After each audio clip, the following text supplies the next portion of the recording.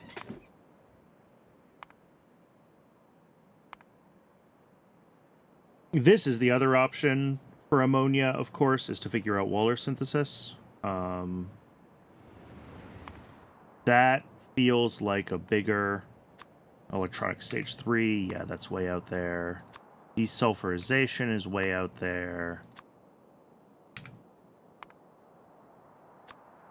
Yeah. So yeah, Wöhler synthesis is the other thing that we might want to figure out. Because this is basically a closed loop that turns hydrogen into ammonia.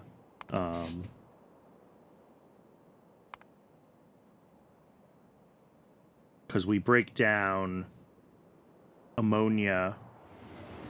Is this the one, or was there a better... I don't know. I've gone through some of this in YAFC before to try to figure out the best way to do Wöhler. And I have not really come to any conclusions, because kind of all of its inputs also have byproducts, and it seems really useful, if only so I don't have to build heaps more rock paddocks in the future. No. So I don't need to build heaps more AUG paddocks. But if I use formic from Vrox, I just have to build a bunch more Vrock paddocks. Otherwise, I need formamide to formic acid.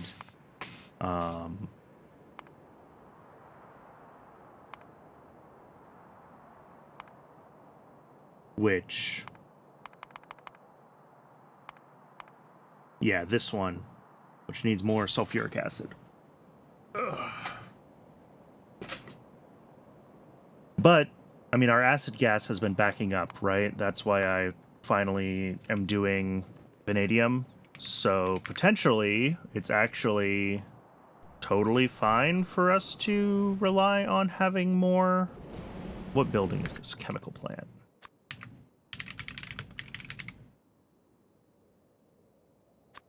Alright, we're gonna need 4 of those. 4 of those will pull a whole belt of urea.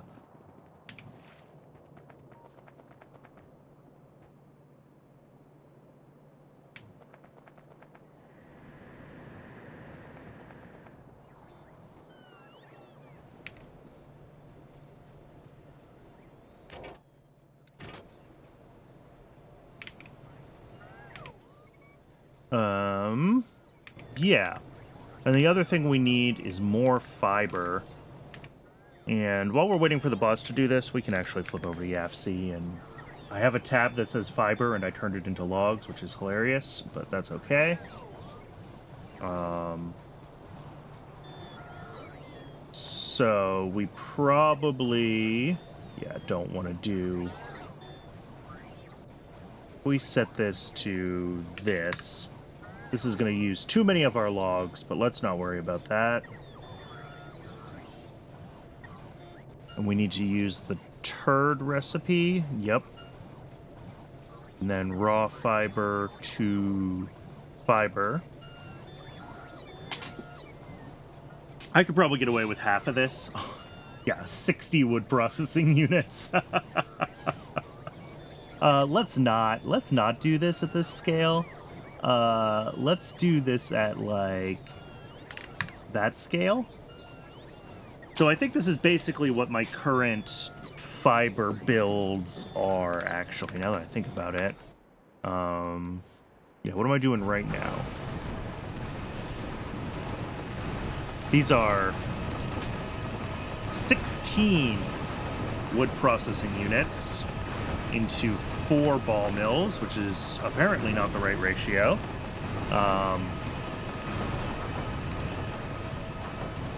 But yeah, if we do... It's got to be ratioed, like, to a different part of it. It's fine.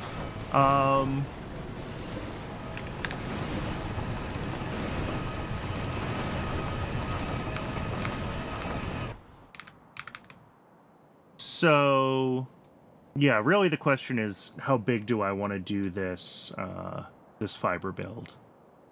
And how much...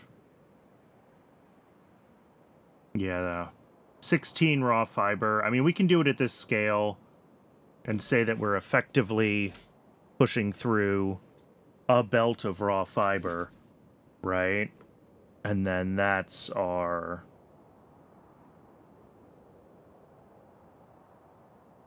Yeah, fiber and biomass would go on.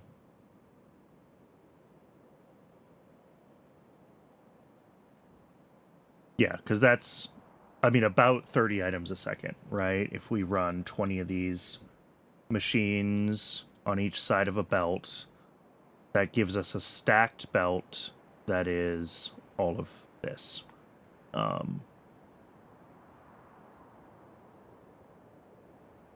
And then we just feed the fiber into the ball mills, and we get back another... Well, it'll be 7.5 fiber and a little extra biomass, so we'll have to figure out the output belts there for that, but... Yeah, what do I want this to be? 15 sixteenths times 20. Oh, 18.75. That's the ratio. And that makes everything happy. So yeah, this gets us down to... It's actually going to be a little bit less than that. Can I... 1 second. Clear that. Set your total. Does this work? Oh, it works. Oh, that's beautiful. Okay. So this is what we can do, basically dumping all the wood processing units onto one belt. So yeah, 44 wood processing units, 8 ball mills, and we'll make another 10 fiber a second, which is way more than we're making right now.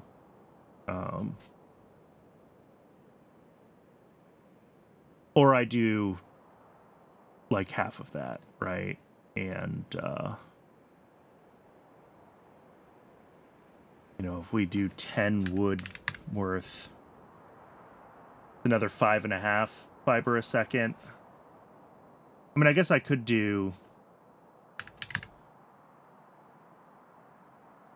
15 a second wood, right? Which is, you know, quote-unquote one belt when it's not stacked. This will all fit onto one stacked belt on its way out, which is good. Makes a lot more biomass, but that's fine. Biomass just gets turned into ash. And ash always has uses. So... yeah. This is an option for sure.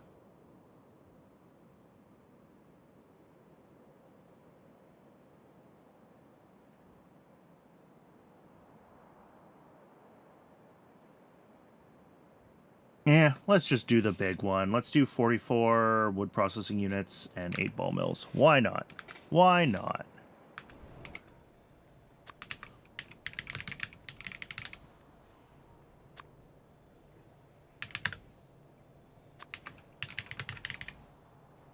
And the bots are not going to be able to provide all of this right away, so we will accumulate the wood processing units sort of over time.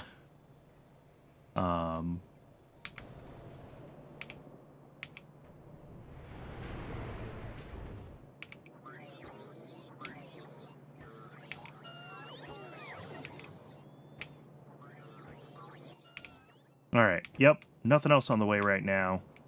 The next time we come back to the mall, more of those will have been built.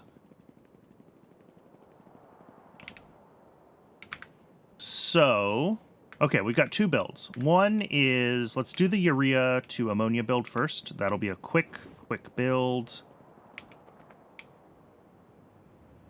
Hey, we got iron oxide finally. So this should turn on. No, it won't because we don't have ammonia yet. It'll turn on a little bit further. The next stage will run, and then this will not run. So, solid drop-off here.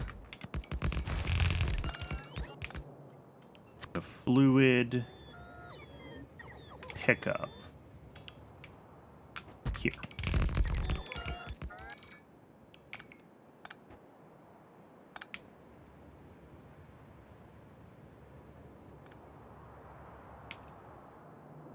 This needs to request urea.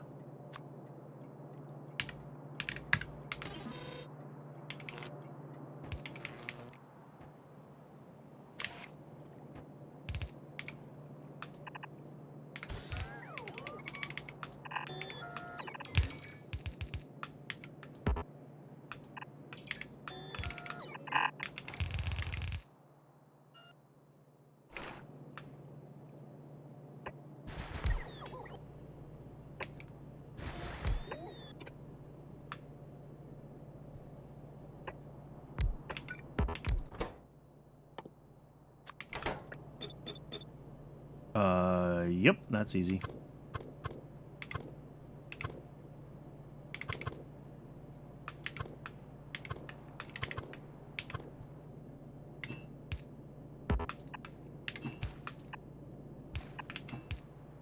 Beautiful. Each of these takes in for a second.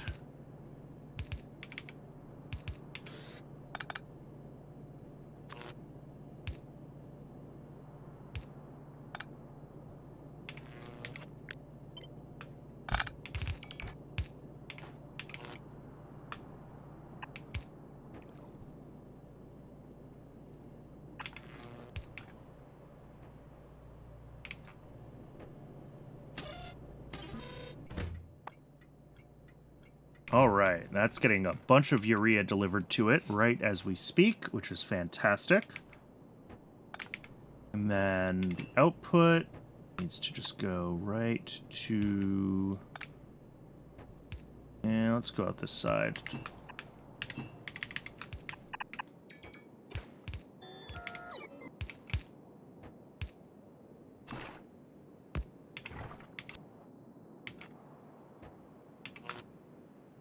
Bonk, bonk. All right. So this will be ammonia. That was, okay, painfully easy. Let's see, did this run? Yeah, these ran. Their output comes to these guys. Yeah, that now need ammonia before they can run. And that's the last thing that needs to be delivered to this station. All right. Well, I might have to handcraft some wood processing units if we don't get...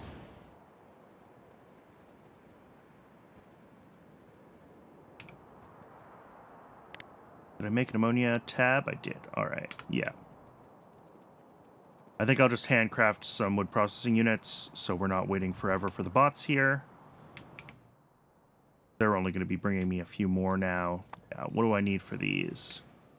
Stone, of all things. Oh, I need burner mining drills, actually. Okay. I think I make those down here somewhere.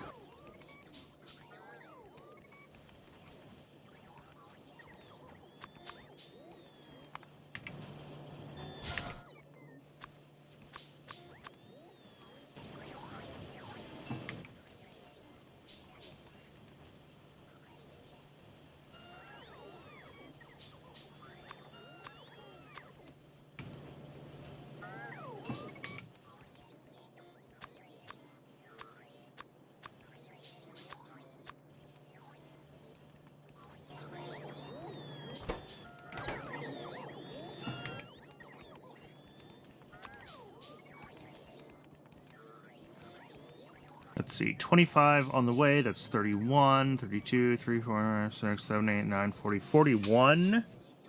Once we're done handcrafting them.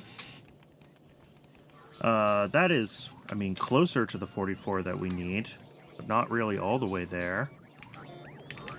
Alright, well, while the bots are delivering things to me, let's just take a step and look at the base and think about our life. These are getting, yeah, lots of urea delivered early on. That's fine. Normally, yeah. I usually don't mind if I have one train waiting sort of in the intersection as long as it's semi-temporary. This is not outputting correctly. Oh, yep, I missed a pipe. Lovely. So we'll have to fix that. Science just slowed down again. Oh, look, it's automation science packs. Okay, so we did not... I don't think we unblocked automation science fully just with fixing that one little bottleneck.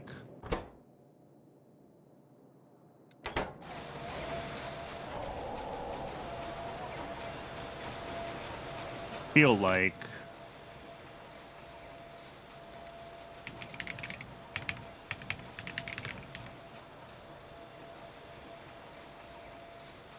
$72 a minute. That's right.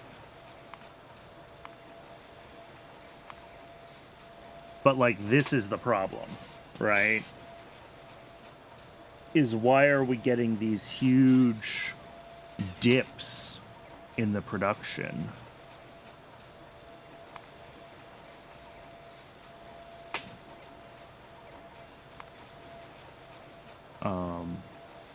So this is what we need to figure out. And unfortunately, I keep looking, like, right at this point, right when it's turned itself back on. And that's not helpful for debugging.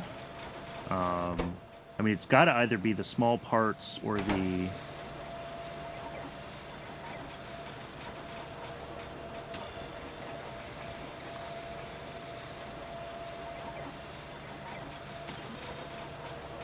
Yeah, because this wants another stack of, or another trainload of planter boxes right now. And it's not going to be getting it. Yeah, they're not running. Ran out of logs again. Wow. Did new logs... Where's new logs? Why are new logs stopped? No ash. Wow. I guess that shouldn't surprise me. But it's not, like, great. I mean, we do make plenty of ash around the base.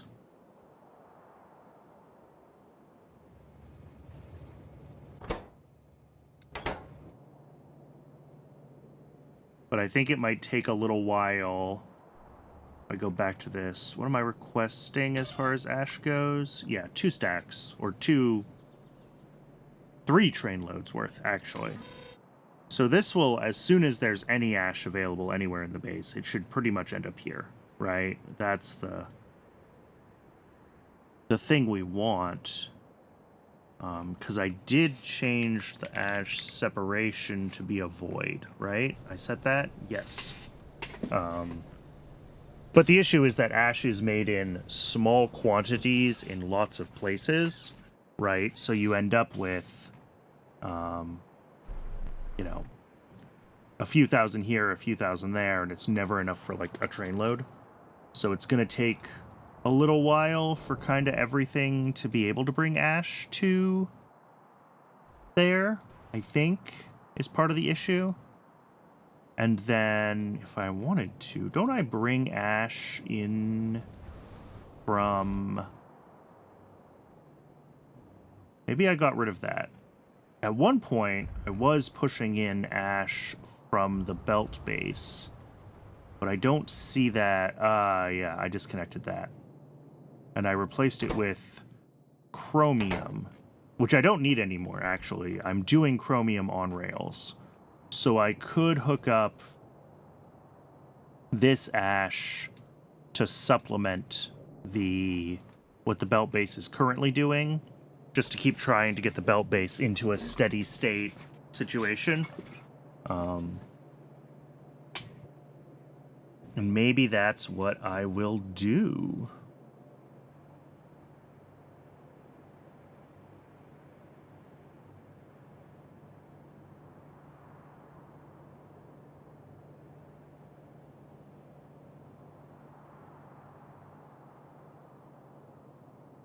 Yeah, that's probably what I should do. I don't know what I'm going to do with all this chromium if I do that, but that's a different problem.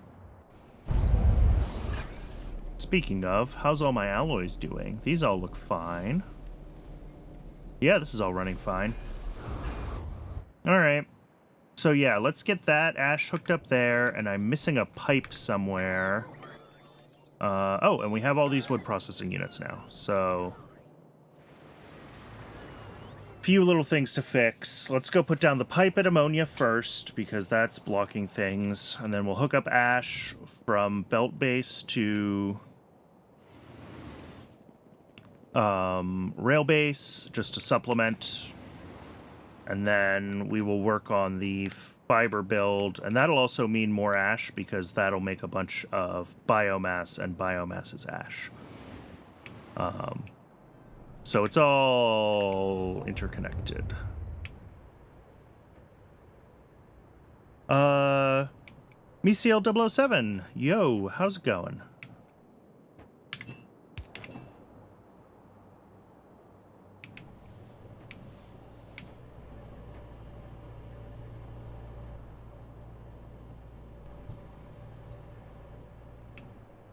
Been better? Oh, I'm sorry to hear that. I hope.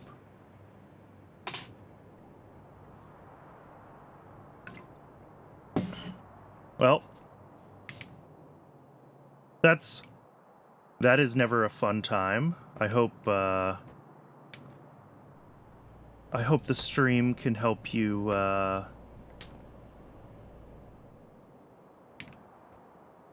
take a step back, relax, and you know, zen yourself as best you can.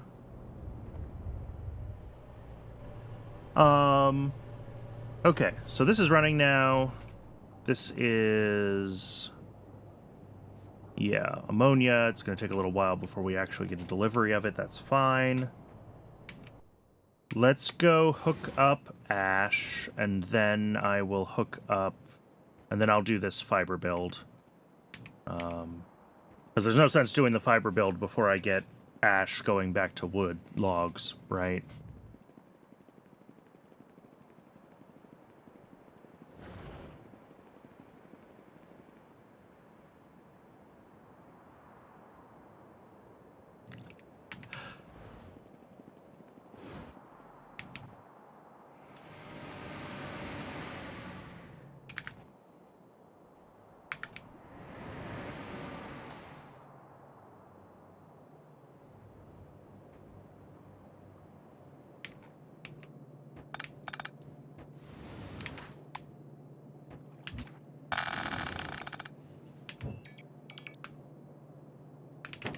Let me see... yeah, let's just do a deposit. This is very modded Factorio, yep.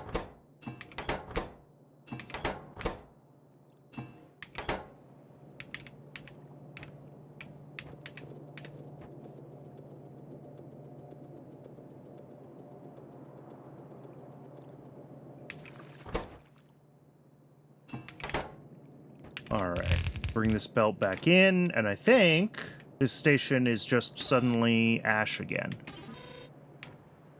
Alright. And yeah, I mean, I'm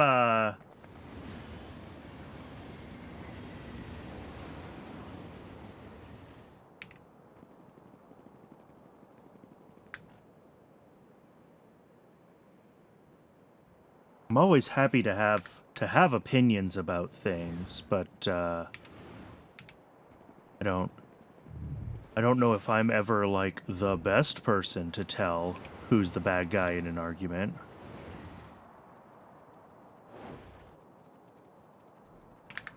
All right, so ash should, once this can load, and it'll take a while to buffer enough because ash stacks so large. But that'll help, hopefully, with logs. I don't think we need as much ash in the belt base anymore. I think a lot of it's being voided, so I think that's okay. And then... here... How's this going? Not quite to 25.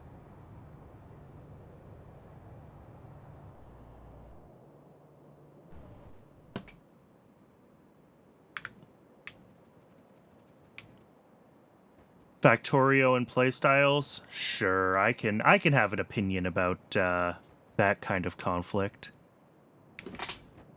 I'll see if I can be helpful.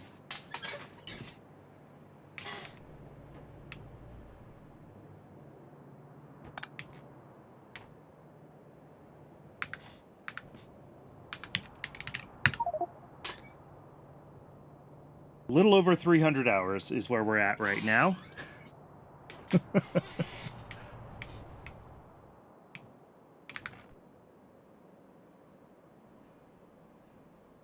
Okay. I think... Oh, hey, good. We got ash back to logs.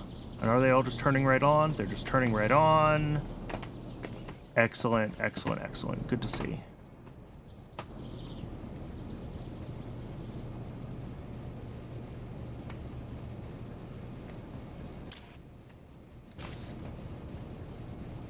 Oh, and this is working right. Double excellent.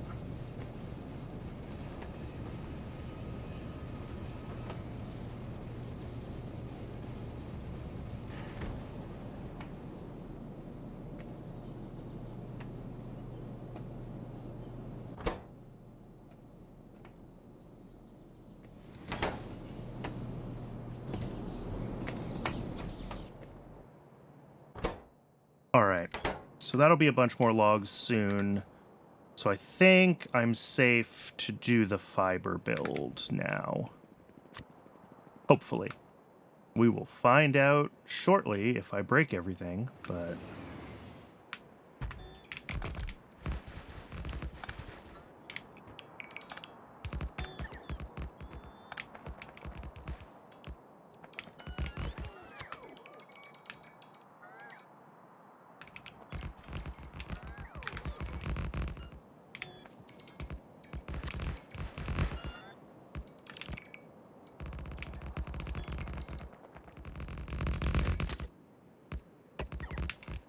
All right, so fiber itself is just logs in and then fiber and biomass out. So that's just a few stations.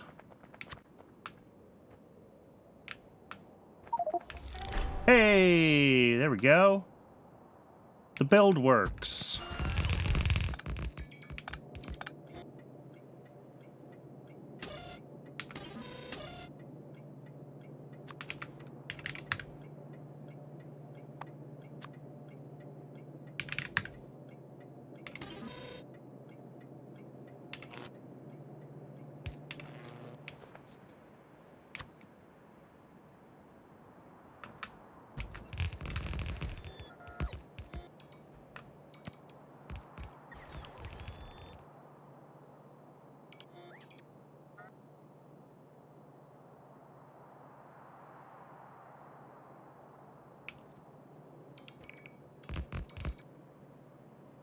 Three hundred, not 3,000.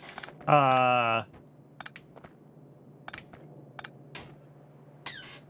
mean, still a lot of hours, but yes. I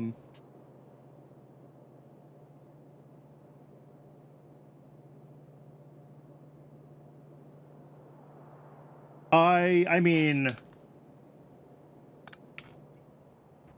I think as far as your disagreement, I don't think either of you is wrong, right? You just want to play the game differently, and if you want to play the game differently, then, you know, maybe trying to play together is not the best thing. You know, I think, especially for a lot of us who are more experienced Factorio players, we always want to, like, push through and automate things as much as we can so we don't have to do stuff by hands. But You know, if they're, especially if the other person you're playing with is newer to the game and they, you know, are kind of still learning things, then I think giving them space to do that and, you know, spend more time in the early game is whatever. You know, if they're also an experienced Factorio player and that's just their playstyle, then, you know, different strokes for different folks, right?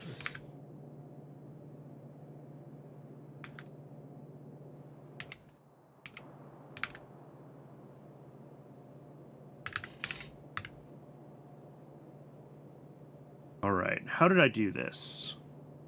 YAFC says 4 wood processing units, spitting out onto a belt. Okay.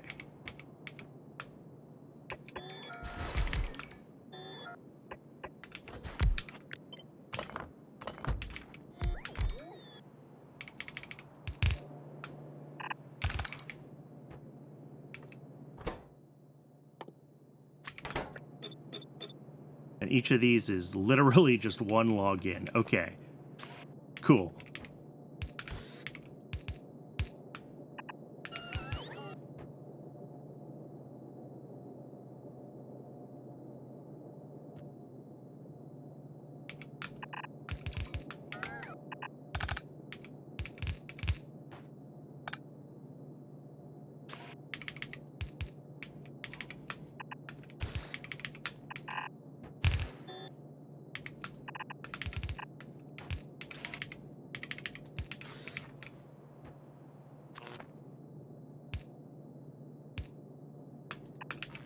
All right. So that'll just be... I did this negative, right? Yeah. That'll be the wood out, and then this is going to be a stacked belt that's like half fiber, and that, or half raw fiber and half fiber and biomass. So the raw fiber needs to be forked off because that needs to feed a whole bunch more wood processing units. Oh, wait, sorry, I'm getting ahead of myself. This is just logs. So those need to go into another set of wood processing units. Here we go. So these are going to be doing...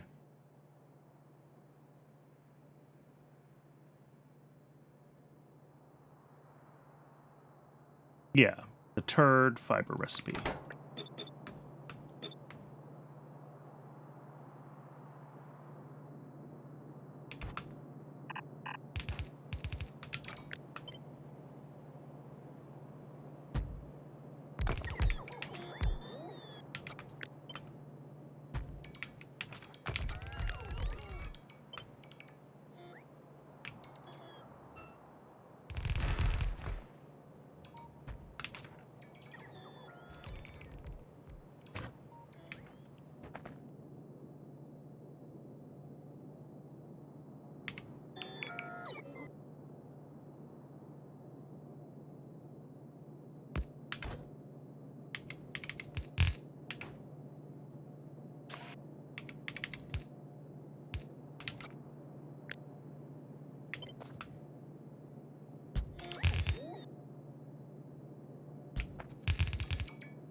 I mean, it sounds to me like you guys just have very different play styles, and that's causing some friction.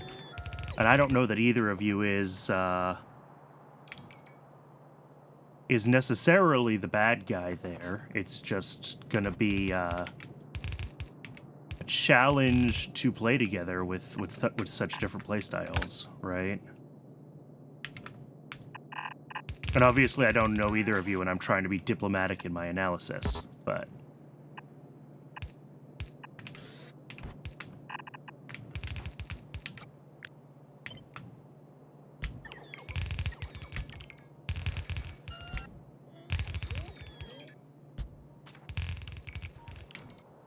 Texture from Arc? I have no idea. Maybe.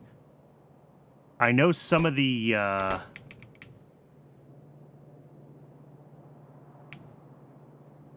some of the textures in Pyanodons are definitely borrowed from other games. But also some of that stuff I think that shows up in other games is from, like, mass-produced, like, you know, reference material texture packs and stuff like that. So, like, you see it in lots of places once you start looking for it. And I'm sure some of the stuff in Pi is like that. All right. So, first things first, split out the raw fiber, because that needs to be dealt with. That goes up there. That'll be only about half a belt of biomass and fiber. Cool. And then the raw fiber into the ball mills.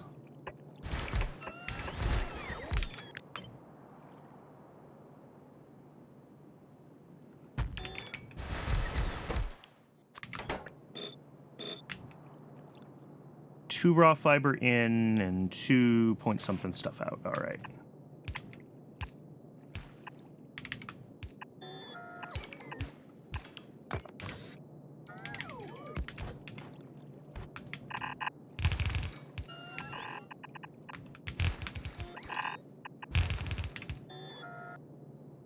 It's a little over 2 out. Of course, it's a little over 2 out.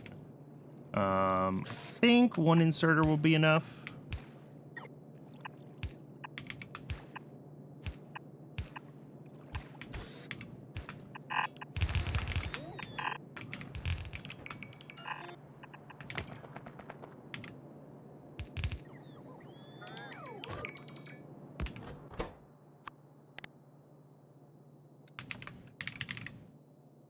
Fiber there. And this will end up being biomass.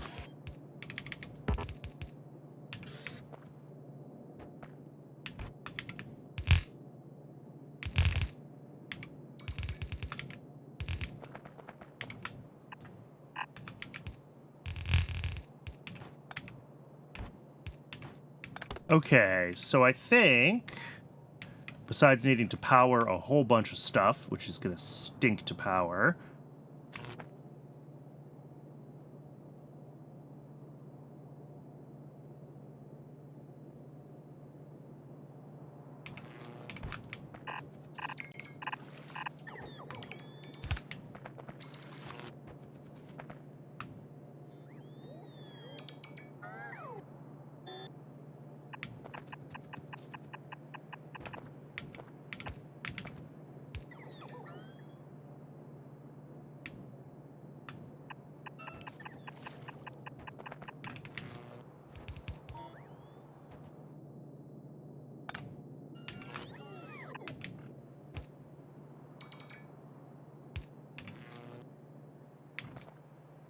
power there, and then here we need to power inserters and outserters.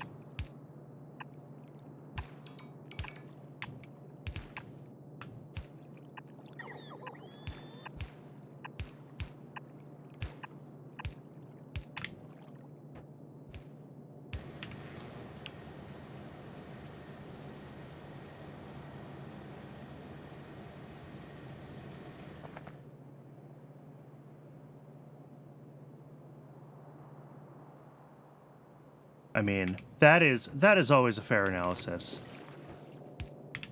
Especially in a video game, where the point is to be having fun playing the game. I think I am not someone that enjoys playing with delegators. I will agree with that. All right, we've got 11 fiber per second. That'll fit fine. But 22-ish biomass, so this will need a few more inserters. Actually, you know what? I need to redo these stations entirely. And Twitch is telling me that it is just about time for an ad break. So I will go ahead and let that run. I do encourage everyone to get some water, stretch your legs, take care of yourself as a human.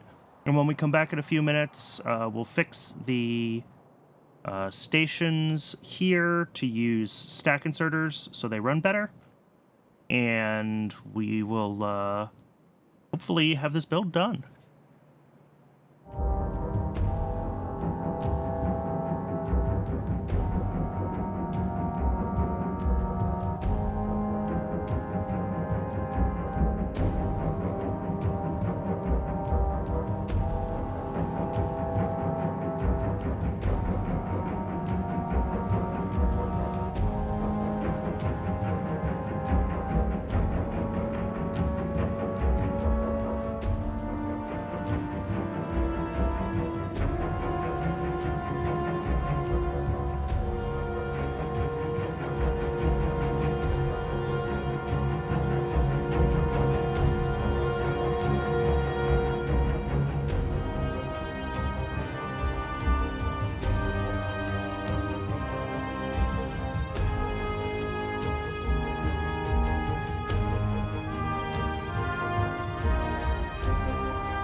Welcome back from the break. I appreciate folks sticking around. I do try to run just the one ad break an hour and just long enough to keep pre-roll ads disabled. So I appreciate everybody's patience. I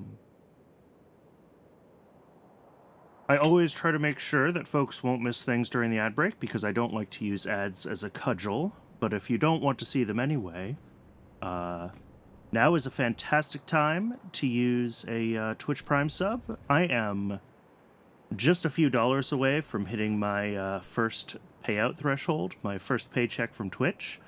So your Twitch Prime sub right now is more like giving me $50 than just giving me $2.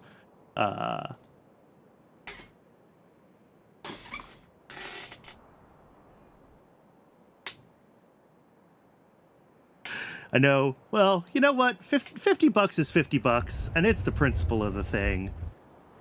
And I certainly want my $50 from Jeff Bezos, right? Okay, let's get this set up as a stack inserter pickup, because that's going to have way more than 15 items a second coming through it. Where do I have a stack inserter pickup that I can steal? Here we go.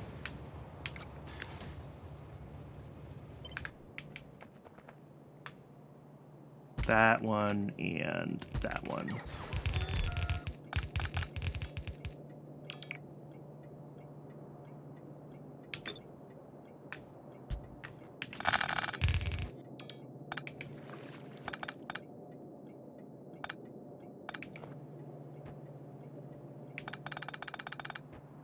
All right, and I think with stack inserters on these, we don't need the...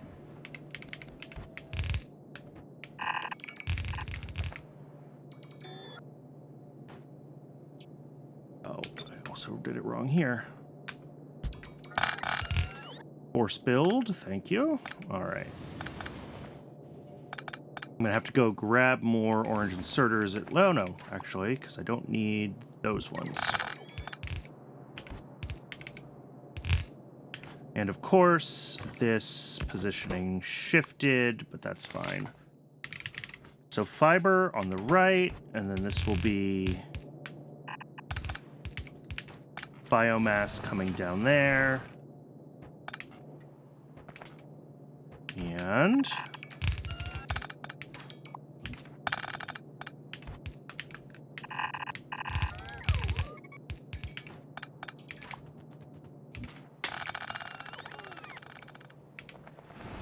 I think this is right now.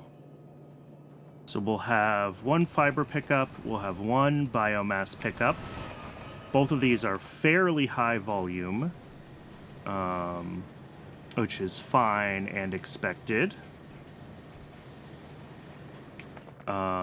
This is all coming out. Ooh. I mathed my math on if all of this fits on one belt by assuming things were stacked. Which they are when they come from this, but these are not. So that might be an issue. Other than that, this should be fine.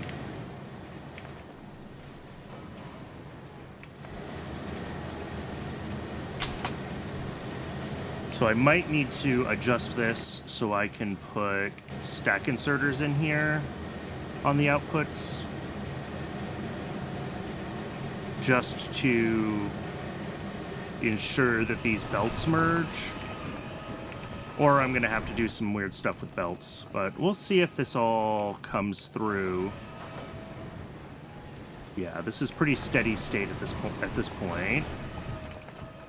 And this is getting close to sort of the steady state. So as long as it all fits, it's fine.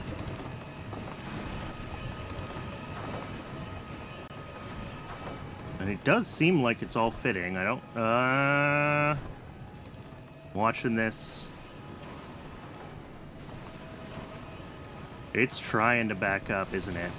Maybe it's okay, though. Maybe it's okay.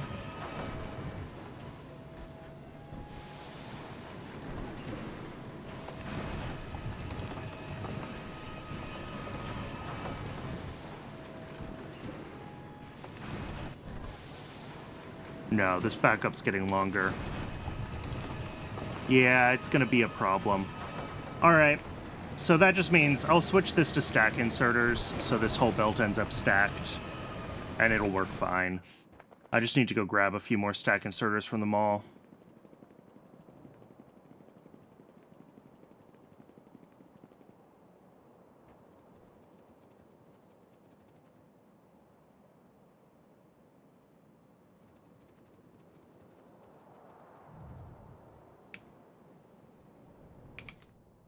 Oh, I don't need these anymore. Go away.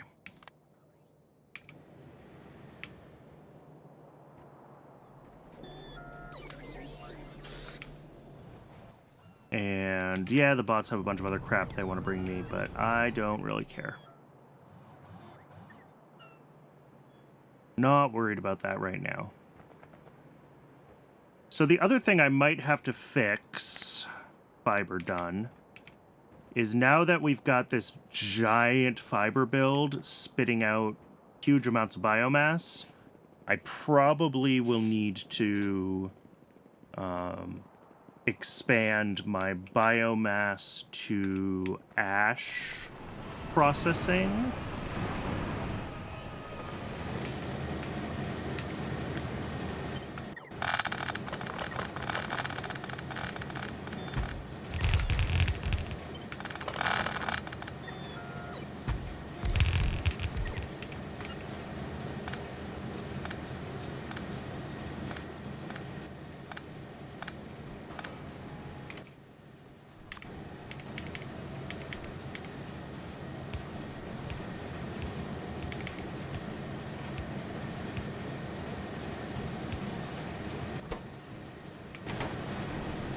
Yeah, okay.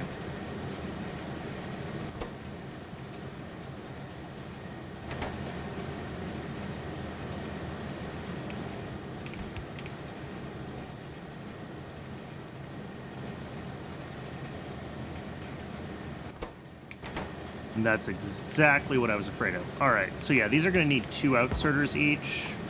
And I'm going to have to set 1 for, like, each type of output. I think I could also do it by, like, setting a fixed hand size, but whatever.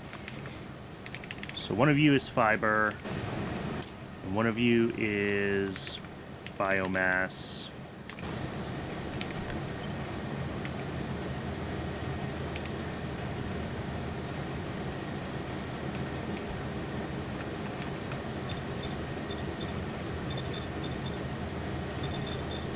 There we go. And now they should always be picking everything up.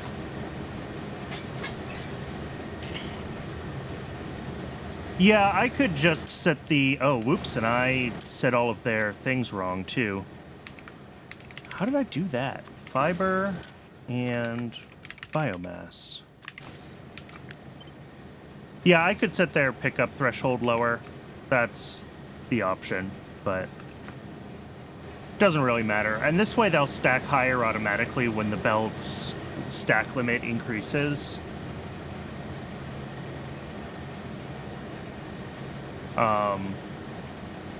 But the issue is getting the belt stacked at least to 2, really.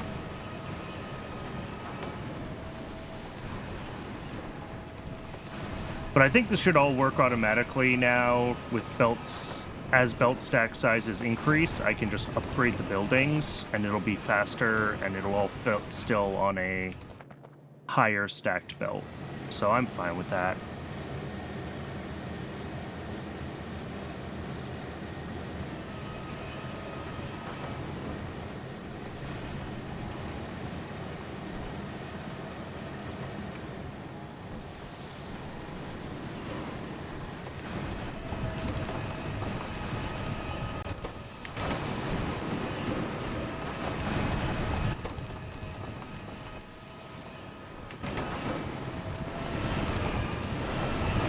All right, cool. So yeah, this is gonna fill up very fast. That's something I was a little nervous about. Gonna mark this as high priority because I do consider it a byproduct, basically. Not that I think I intentionally produce biomass. I think biomass is a byproduct everywhere. And then I do think I'm probably, where I'm doing biomass to ash here.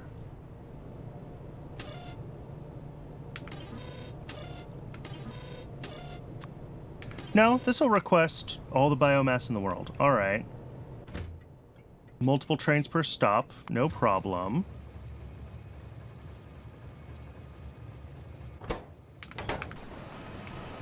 So why has one not been issued to come here? Oh, because it's not actually connected. Yep.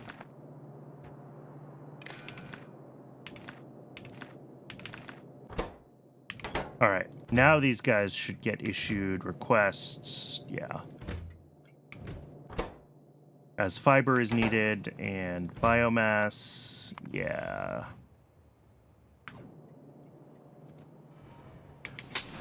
What's all this used for? So the fiber part, the green fiber here, is used for most things around the base that need a solid fuel source, which is some metal refining, mostly, a few other random things. But they don't produce ash when you burn those. If I burn coal, it makes ash, and then I have to get rid of the ash. So whenever possible, I use fiber as my fuel source around the base. And that's been running low and causing issues. Oh, here's a good example. I've got all these furnaces. Yep. And then, Well, I say solid fuel, I mean a fuel that is a solid, not as opposed to a liquid fuel, right? Like gasoline or something that flows in pipes. Actual solid fuel. Oh no, I don't have solid fuel yet. I don't know if you ever even get it in Pyanodons. I don't think so. No, it's totally gone.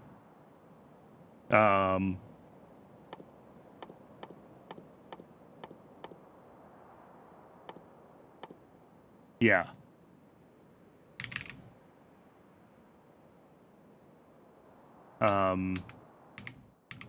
There probably is some sort of oil byproduct that I will eventually be able to turn into some sort of fuel source, but right now, no such luck.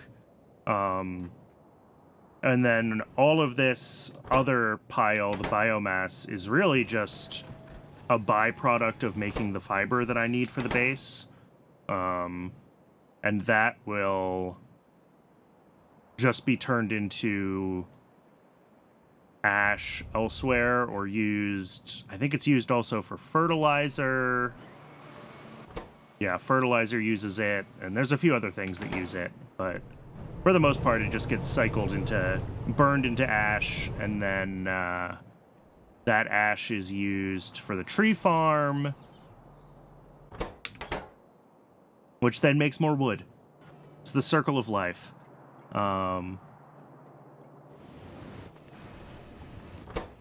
But yeah, cool. It's good seeing trains coming here right away because I know that I have not had enough fiber around the base. So that's good to see. I am still worried about this because this has stalled again because it doesn't have ash. How is the belt that feeds ash? Oh, here we go. Uh-oh. That train is going to get stuck. Let's go over there and fix it. I apparently missed a little bit of chromium when I was cleaning out that station and turning it into a station for ash instead of chromium. And with that... You know, there's people that do that, and I could do that, especially for just, like, switching ash on and off. Like, do we have ash? Use the ash recipe. Otherwise, don't. I just haven't taken the time to figure it out yet, honestly.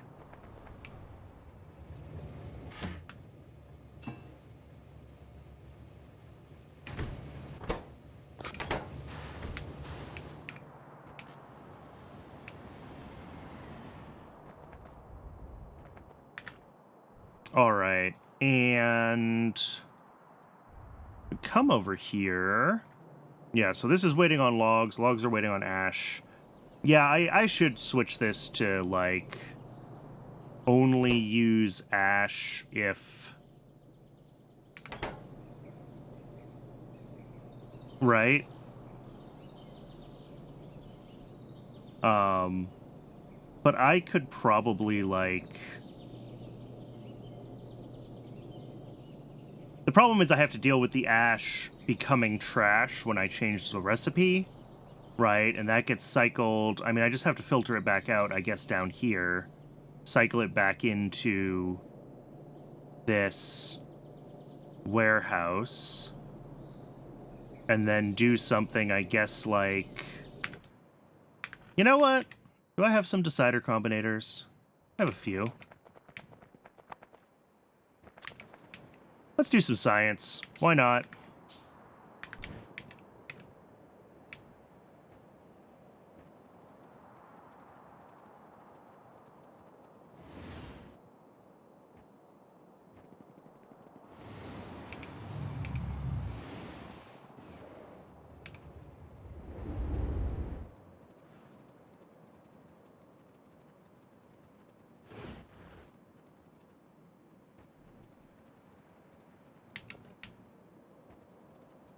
So I think if I grab...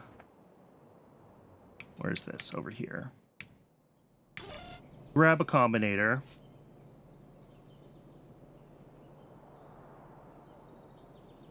Yeah, exactly. Every time I bring anything online, everything changes. I guess this needs 2 constant combinators, right? So if I read this in, hold all belts, that's this whole segment here, right? So if I say, if there's more than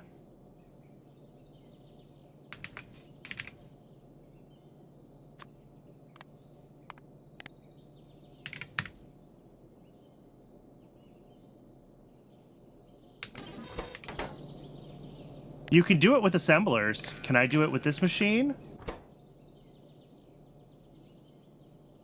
Set recipe.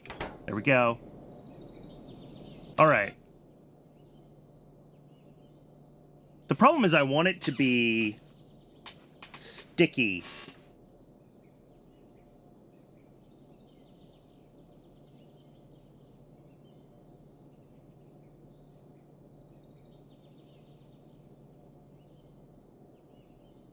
I think I have to build a latch. I don't really want to build a latch right now. Because I want it to... Yeah, exactly. The issue is that when this...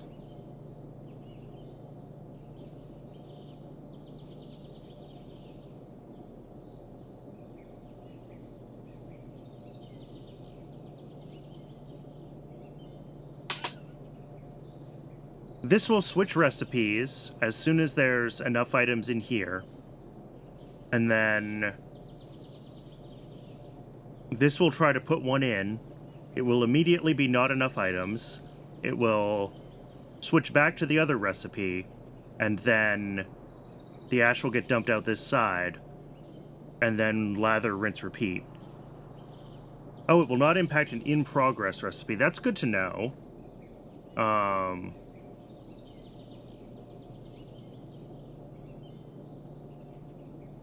But the issue is if this is, like, right on the threshold of having, like, enough ash, I'm worried it'll flap, and this will just feed all the ash right through. Right, it'll feed it. It won't start it yet.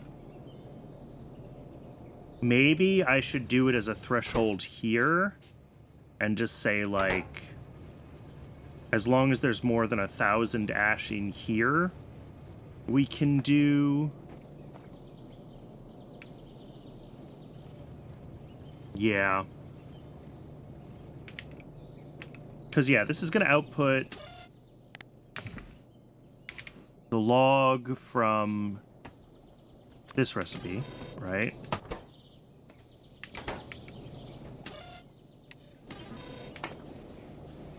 Which is fine. And this will work as long as there's ash here.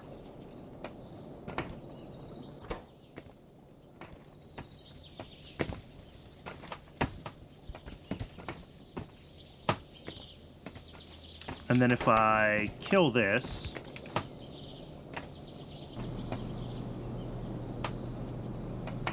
This is going to keep counting down. That's fine.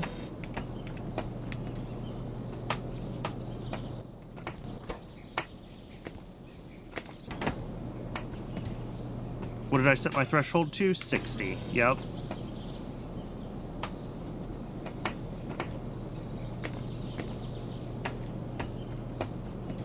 Interesting. So the recipe hasn't switched yet. I guess because it's still in progress.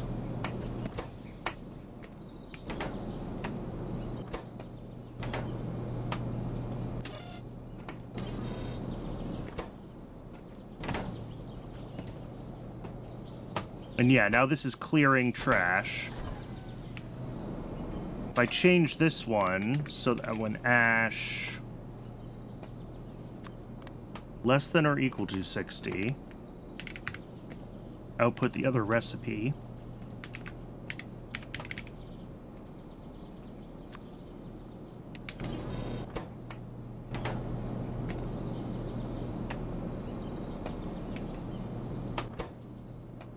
Why is this no recipe set?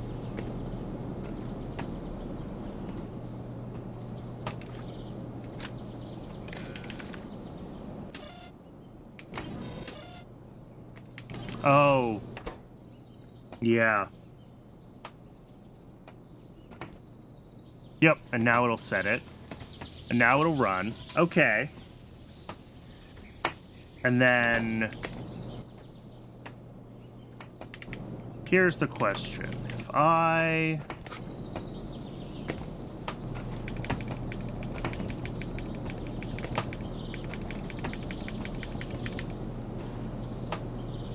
put this up to 60. Yeah, and I knew that. That's not the part I'm worried about.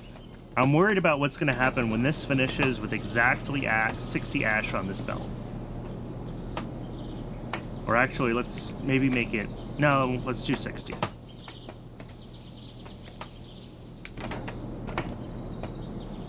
Oh, I said greater than 60. Okay, so it does have to be 61 ash.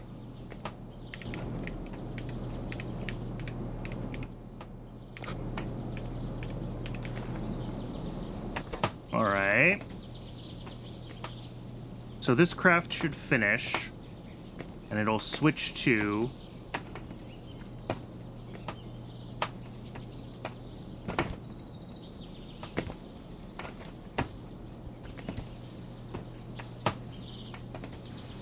oh, it has to purge. So we're going to have to deal with seedlings switching either direction. See? That's exactly what I was afraid it would do. It put one ash in. It hadn't started crafting yet, so the recipe swapped back. That's why it needs to have hysteresis.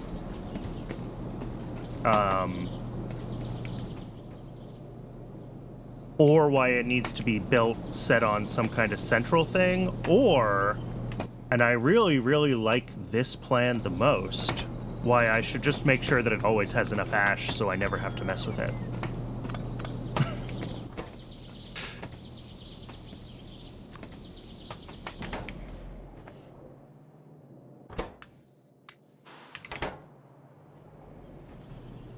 Yeah, I could hold ash in and out so that it accumulates or whatever. There's ways to do it. I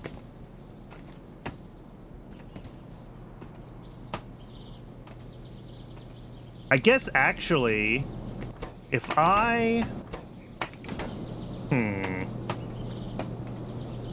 if I add the assembler and the... hold on. I'm having a brainwave, having a brainwave, having a brainwave. All right.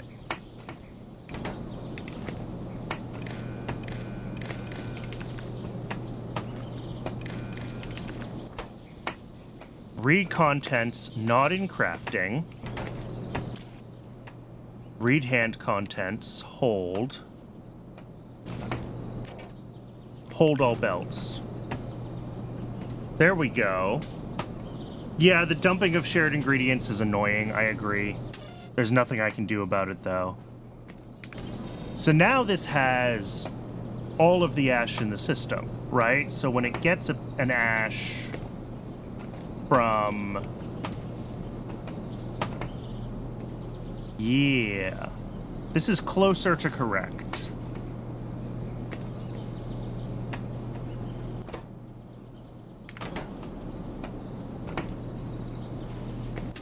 Right, so if I say ash greater than or equal to 60, output log that uses ash, otherwise output log that doesn't use ash.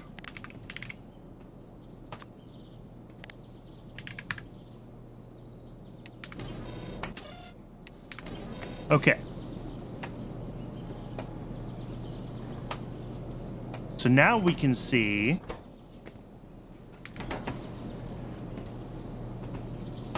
yeah.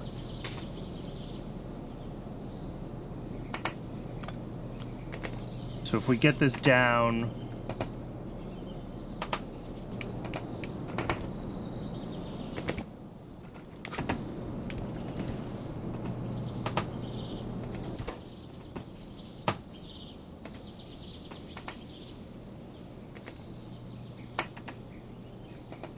And this is going to swap recipes on me. Okay, so I actually do need this threshold to be 30. Greater than or equal to 30, we run that. Otherwise, we run...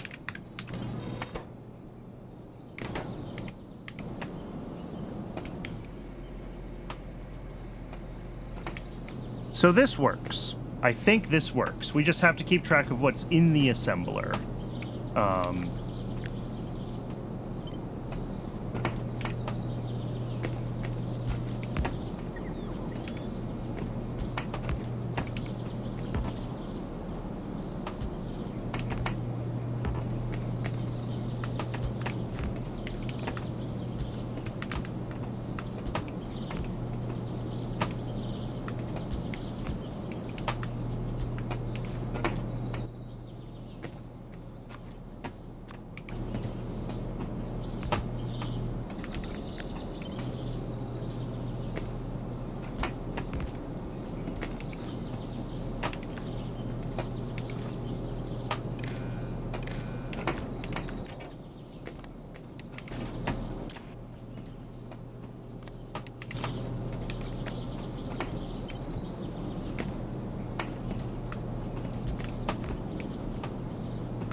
Okay. And then... Apparently I need more of these.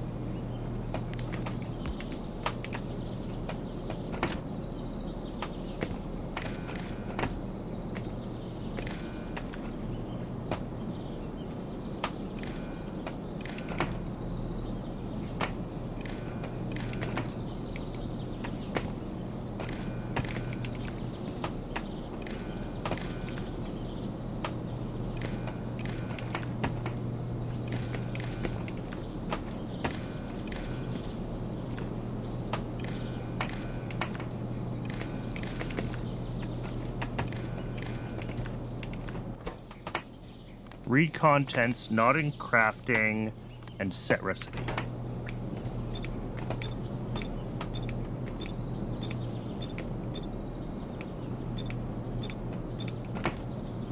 Alright. So this is flushing before it'll change to the non... Oh, because everything's broken, because I backed up the cool. Alright. And the other thing I need to do now is filter out ash and saplings from here because they're going to cause me problems. Only logs go right.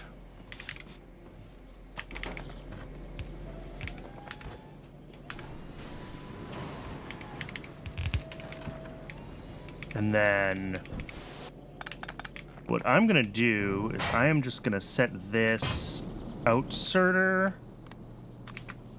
to only tree seeds. And then I think I can throw...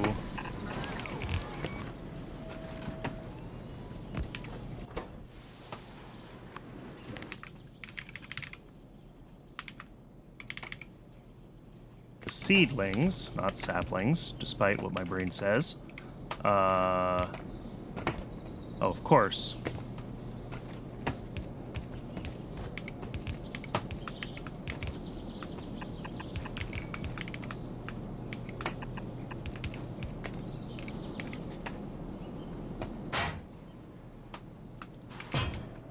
And then this side is ash, which, yikes, how do I even?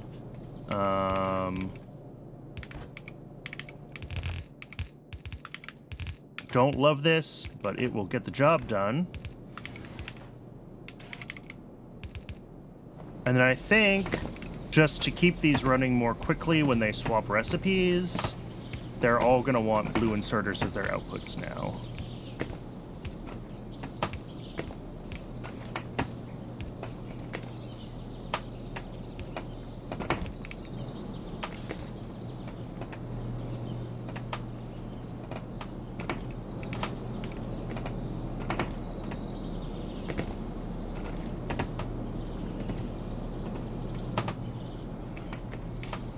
So yeah, all of these are running on ash. These ones are not yet, but they're going to switch over because there's enough ash buffered. It's unfortunate that they have to purge their saplings when that happens, but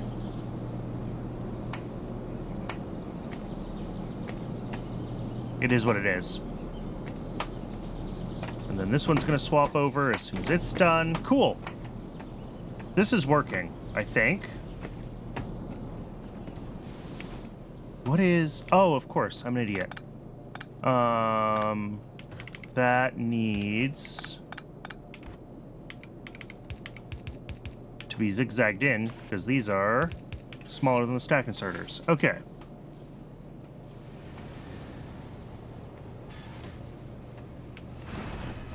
So hopefully they won't actually swap recipes that often. Like, that is the hope, is that we will have enough ash running to keep the system actually going. But, like, clearly that has been a pipe dream so far.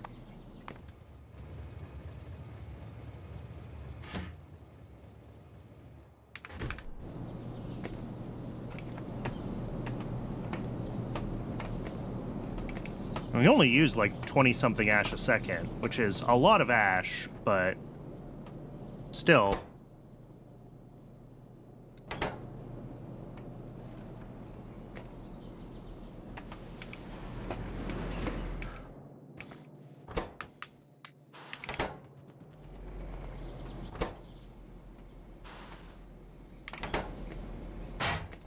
Yeah, the thing that I'm worried about is that, cycling saplings with any regularity is just gonna, like, fill this up with saplings, and yes, they eventually decay back to seeds, and that's fine, but if we have too many of them, it will,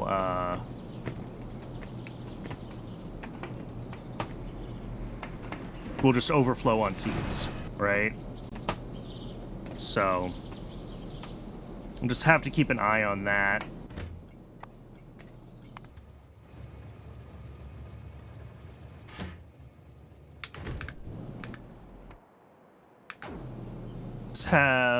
This has a higher train limit, so it can get multiple deliveries at once. That's fine. How is... Yeah, this has been well cleaned out, and hopefully is mostly just going to ash. I would hope. Yeah. Yeah, we've had lots and lots of...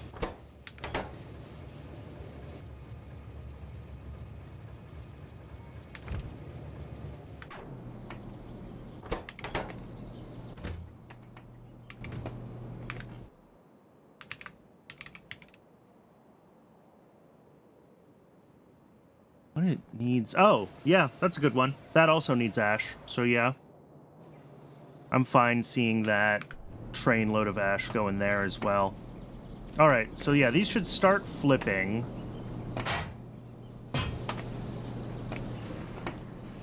I am worried that this is going to flip-flop too frequently right now, but...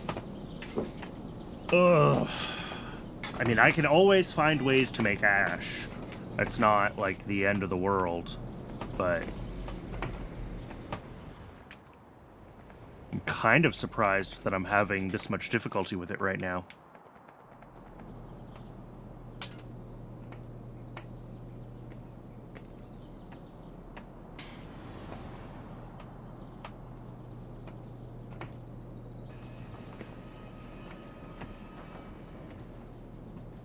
I think if I wanted to, I could probably use sheds in some way. Like you were saying, Nighthawk, a 2x2 storage with an inserter in and out, right? And use that to capture the seedlings and put them back in. Instead of flushing them all the time. But we'll see how this works for a little while. I think it's hard to tell how it's going to behave because it's really not in a steady state right now, right? That's fine. We don't need more niobium right now. Ooh, sulfur. What are you? Copper. All right. So, what's the to-do list? Centralized sulfuric and syngas sink are the two things that I had on the list. Neither of those sound particularly appealing right now, to be honest. Yeah, I am burning through my ash. As much as I know I have heaps of it around the base, it is... Oh, and no fiber either. At least logs will keep running now when they don't have ash, which should help with the rest of the base staying online, right? Oh, that got some ash in it. I'm glad I noticed that before I wandered too far away. I thought I had caught all the ash that was sneaking through, but apparently there was still a little bit in one of the belts. Like one? Is it one ash in here? Two. Yep. But yeah, this is filtered now to just log, so that must have been the last couple of pieces of ash that snuck through. And we're flip-flopping again on recipes, which is not really what I want, but...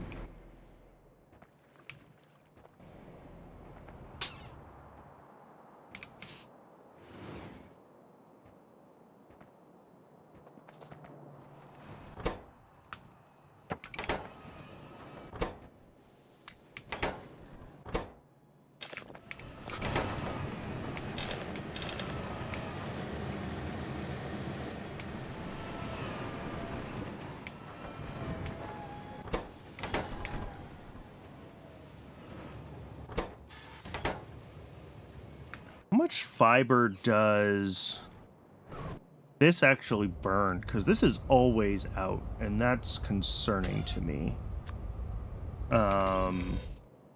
Each of these, let's see, consumes 5 megawatts, and there are 11 of them, so that's 55 megawatts. Each fiber is 8 megajoules. Okay. So that's like...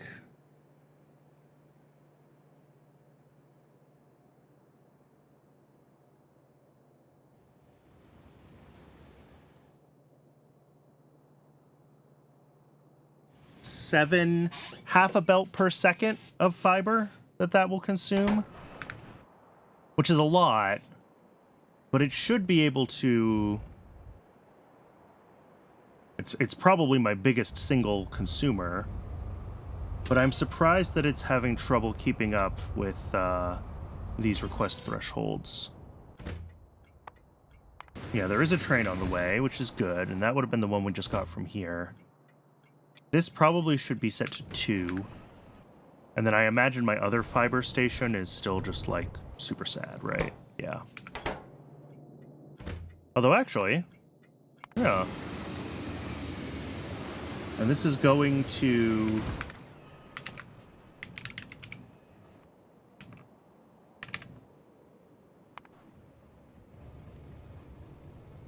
yeah. I think we're just still behind on fiber. Stuff is just still not caught up all the way around the base. Where is this train stuck? That worries me. I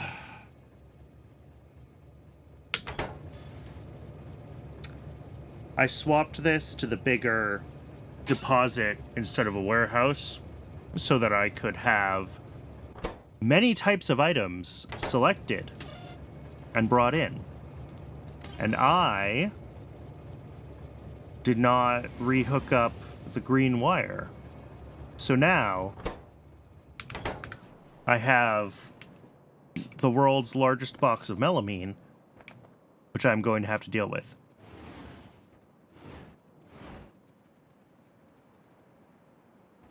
I mean, I'm glad we're making enough melamine, but we're not going to use that much on the mall. I guess that means my ammonia's keeping up again. All right, let's hook this up so we don't try to dispatch any more trains. Yep.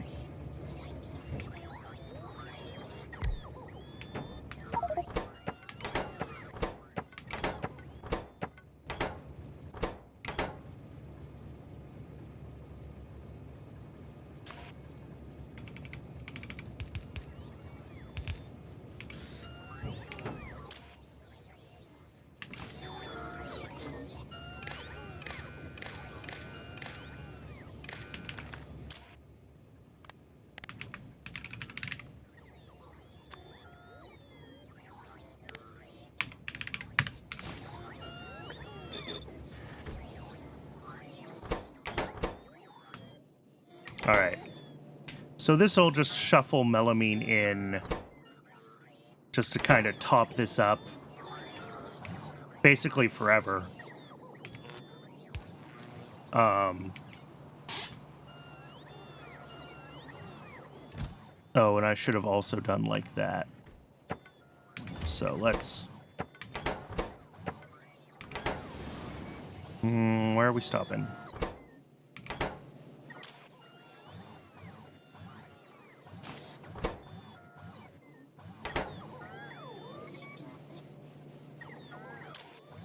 Why are you only reading... What?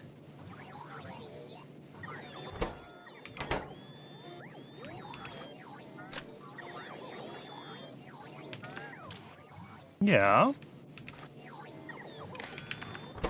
Read contents. 3.4 thousand. Why is this only seeing 1,000? I am deeply confused. -2. Oh! Uh-huh.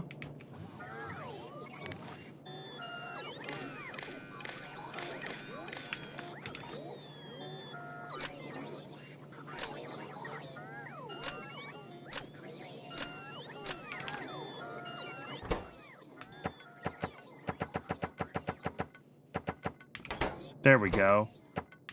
Now they are doing what I wanted them to do. All right. So yeah, I'm not going to try to move this melamine back anywhere. I'm just going to say that that's enough melamine to run the mall forever. Approximately forever. I mean, as long as our melamine and plastic is, like, keeping up, and it is.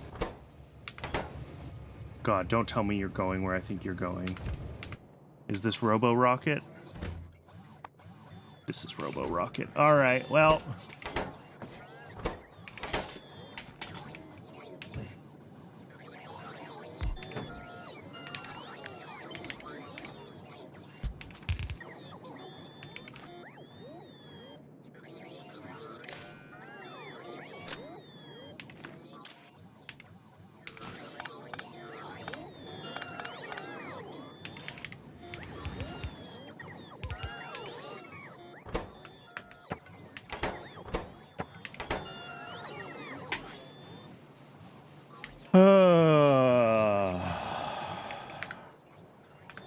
Yep.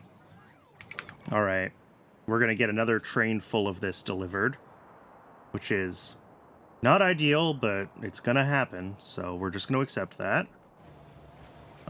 This is bringing in small parts, but we're still short planter boxes.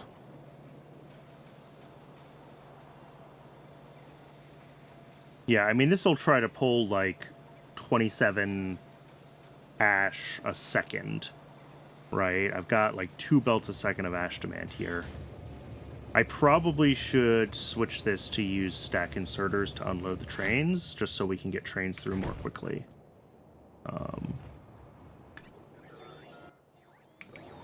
I am just waiting for this train to show up so that I can do that.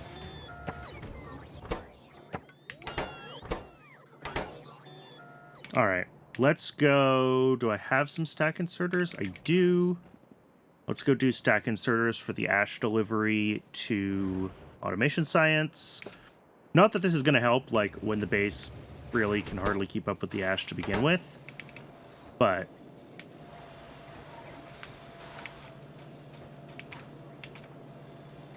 make me feel better.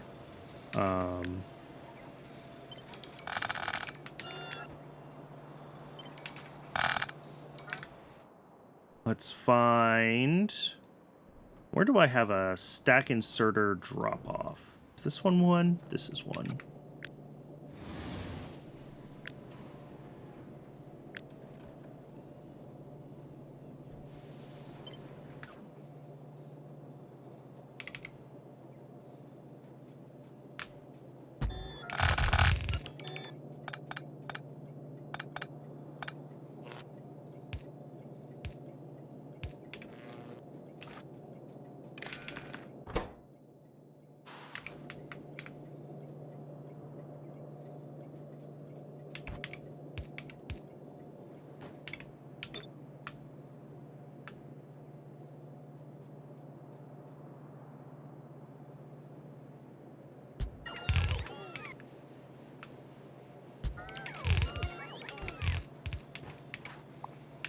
All right. So this should help with getting trains unloaded more quickly into this, just to keep the buffer here up. This will request ash, you know, as quickly as it can be delivered, right? And I should actually set the train limit here to, like, 2. And that way, when there is more than one place that ash could conceivably come from, this will try to get it from more than one place simultaneously. Ditto with this. What's our train limit? Set 2. This is 3. That's fine.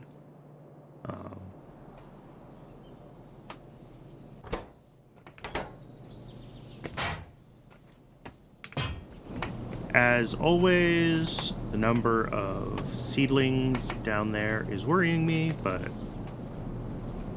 that's fine. We'll figure it out.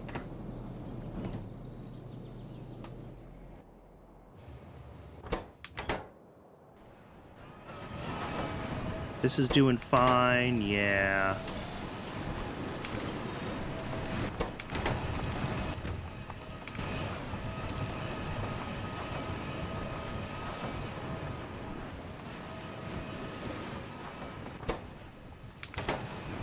So yeah, we're definitely still, we're still not quite keeping up on logs, and I know some of that's because this was turning off before. Hopefully now that this will flip to the non-ash recipe when it needs to, it'll be a little more stable.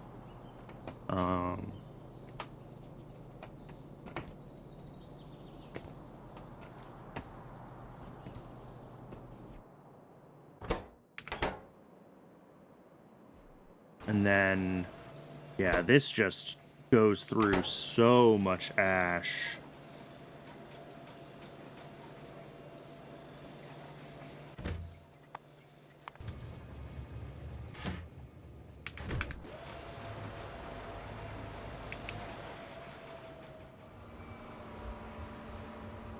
Yeah, stack inserters really matter for getting ash loaded and unloaded.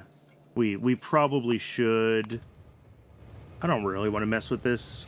This station is a stopgap anyway, right? This is just pulling ash from whatever processing is still being done in the belt base. So that we can supplement the rail base. But the reality is that I think we just need more ash. Where's the build that does this? Oh, yeah, that's fine. But yeah, we got this going. This will do a belt at a time, right? Of biomass into ash. I could certainly upgrade it.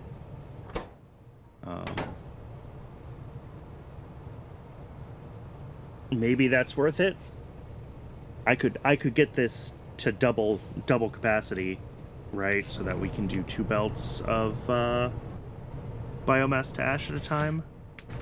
I don't know if that's strictly necessary, but this looks like it's backing up, right? And that worries me that it's backing up.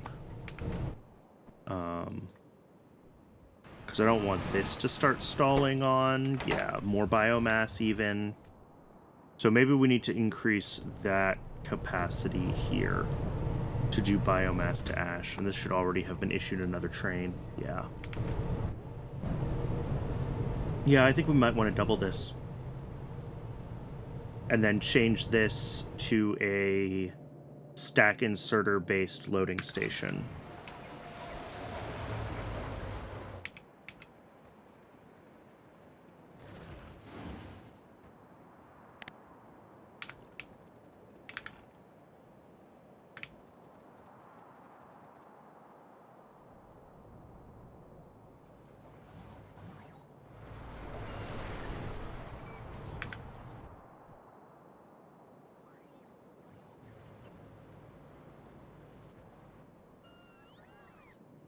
God, this is so stupid. I can't believe I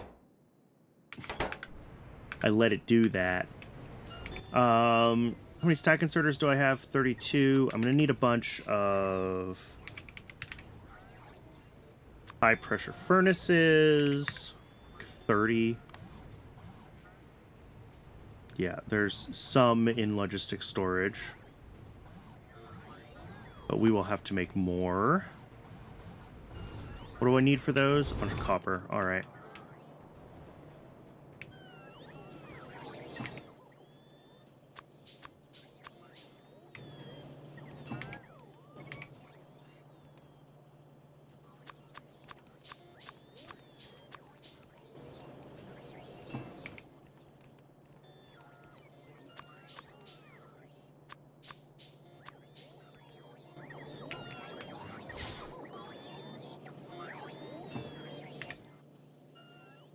What are we at? 15 plus 14. Okay, one more.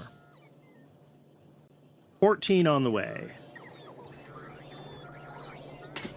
So yeah, we'll double our ability to deal with biomass.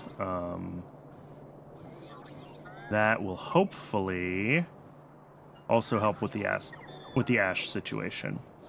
Because I think the biomass is definitely starting to accrue at the new fiber build, which makes sense because the biomass to ash can only do like 1 belt at a time, and the new fiber build makes more than that.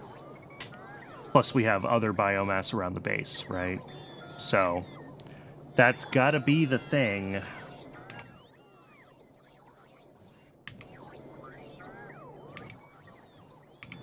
We're waiting for one more. There it is. Thanks, buddy. Okay. Where's that build? Where do I want to go? Down here. Where am I right now? Here. This is like the worst place to try to get to. Okay.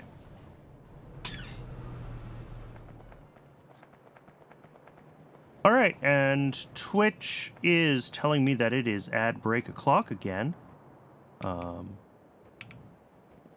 Do run just a long enough ad break, once an hour, to keep pre-roll ads disabled. I'm going to get myself some more water, stretch my legs, take care of myself as a human being, and I recommend everyone else do the same during the break. And when we come back, we will we'll clean up these train stations, and we'll get this set up for much higher throughput. Yeah, I don't want to start it now. I've got like 30 seconds. But, do I have anything to add? I don't. I'm just vamping now. I'm filling time because I did my It's Ad Break O'Clock read just a little bit too early. Oh well. Alright. Ad is here. See y'all in just a few minutes.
All right, welcome back, folks. Thanks for sticking around through the break. I do appreciate it. We're gonna clear our requests here. I should have done this before. I didn't think about it.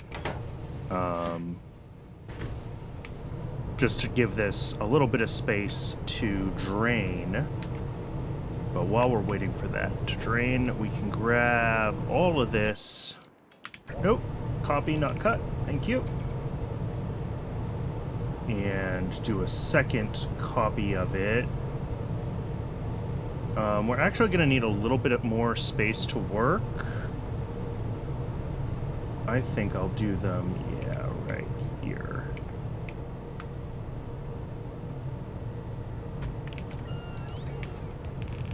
We're going to need to pull these back just a little bit. Because when we swap this out for the stack inserters, we're going to need a little more room for the station here.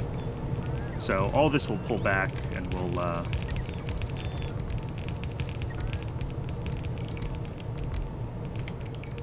get ourselves plenty of room to work. Let's clear some of this so we can actually see what we're doing.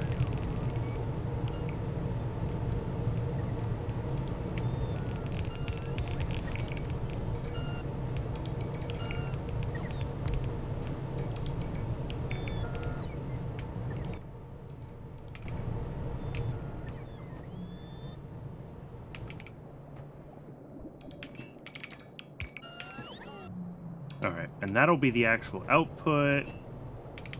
Do whatever that needs to be, like there. No, one higher. There. And then each of these does 5 a second. We've got 60, so that's 300 a second. And this can void 1,000 a second, so no issues with that part.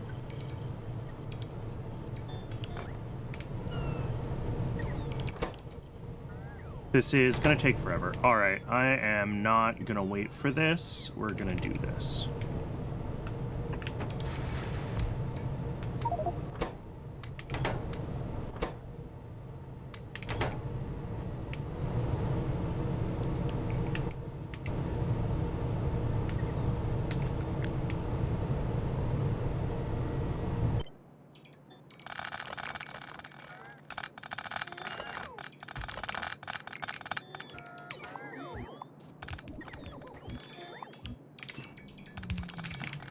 We're just going to take this apart and put it back, and we will deal with the consequences of moving everything around.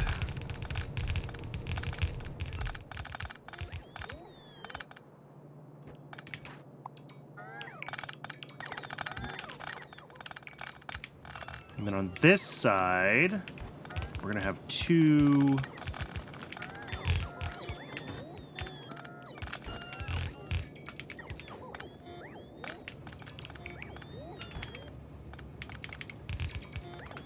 two belts coming through now.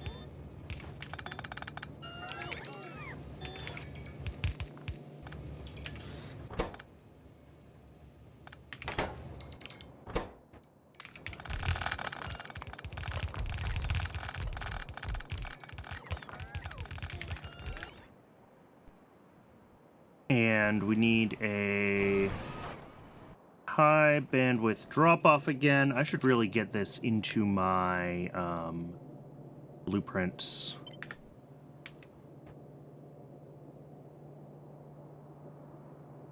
Ooh, I need to copy more than what I copied there. I can't align it.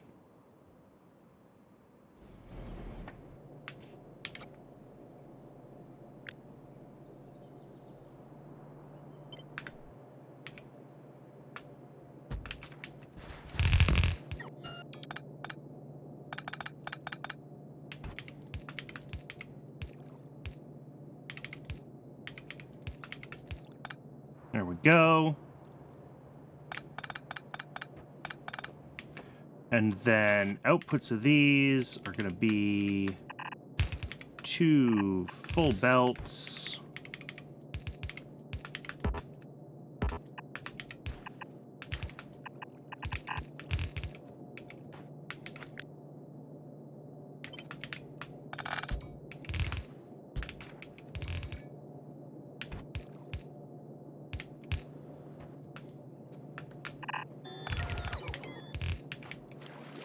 And then this output needs to make its way.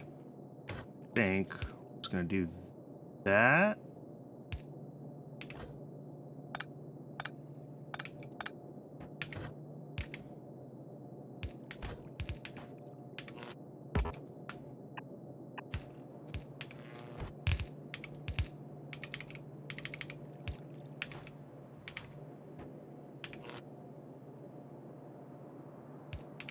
All right, and with that hooked up, we can set our request for biomass again.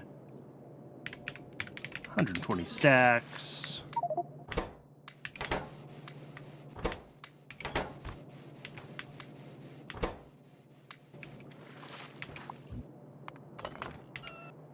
All right.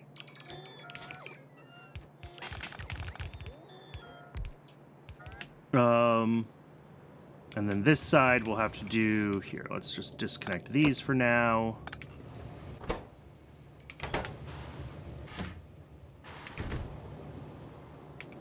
Oh, this has to be picked up, and we need a high bandwidth pickup station that I can copy from. Like this one.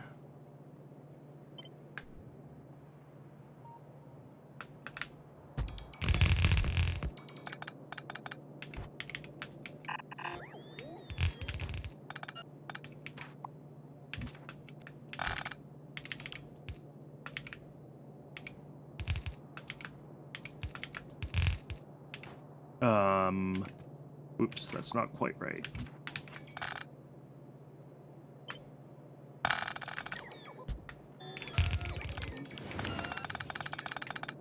Bop, bop, bop. Okay.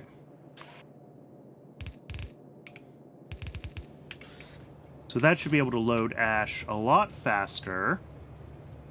I think now, just a matter of convincing this thing that it's powered.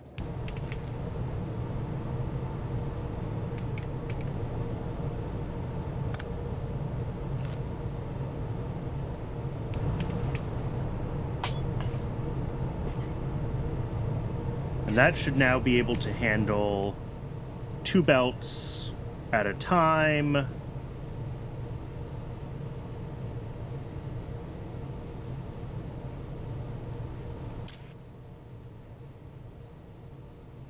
Why are these... Oh! These copied a set stack hand size from something. That's fine. Alright, and this does see... Ooh, it doesn't. There we go. Make sure that these actually are properly connected.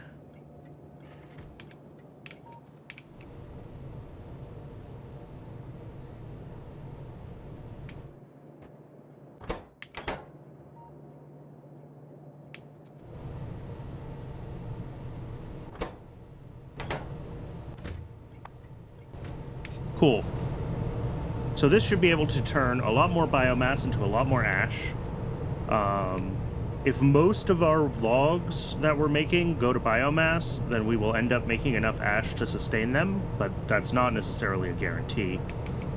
We do get biomass from other things around the base, and we do get ash from other things around the base, so I'm hoping it all adds up to being enough ash right now to run logs, but if we have to try to find other ways to make ash, we can do that.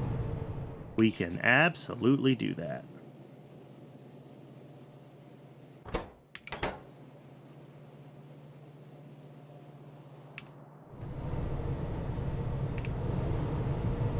But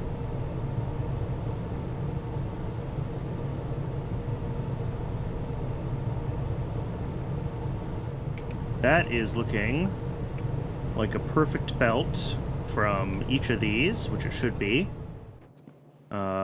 Feeding into here. So yeah, this is going to take a while before it's ready to start delivering more ash, just because, again, ash stacks so high.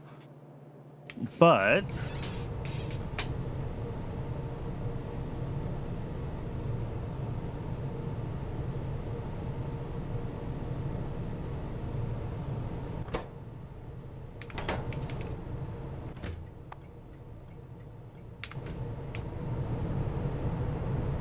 I think that is another bottleneck dealt with, at least for now.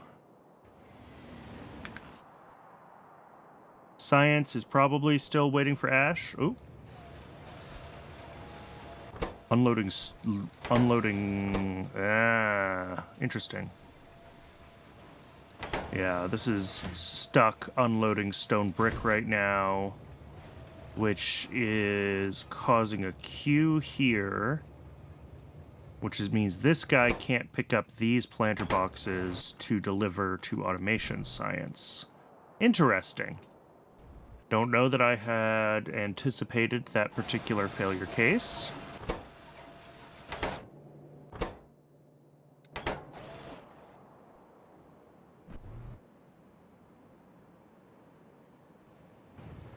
I mean, it's quote-unquote fine.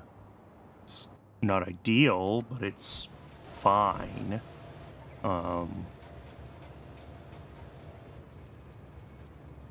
Yeah, I might need to change the train limit here. Although even if it was 2, this guy would still be waiting, right?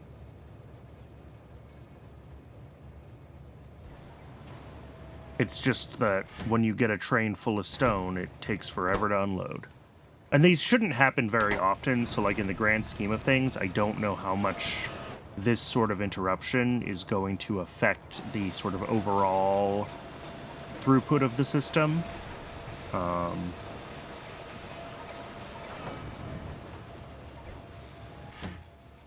But it does not give me the warm and fuzzies, right? That's...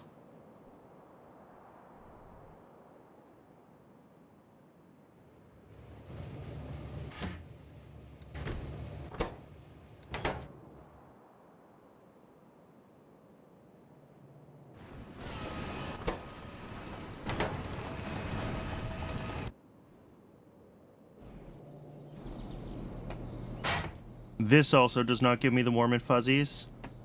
We'll see sort of how many it ends up with before they start to decay. I mean, if it's steady state at like just a few hundred in here, I think it's okay. If it starts to really like accrue faster than they can spoil and faster than they can be used, that's a problem, right? But what should happen is as soon as the first stack of these spoils, this won't make any more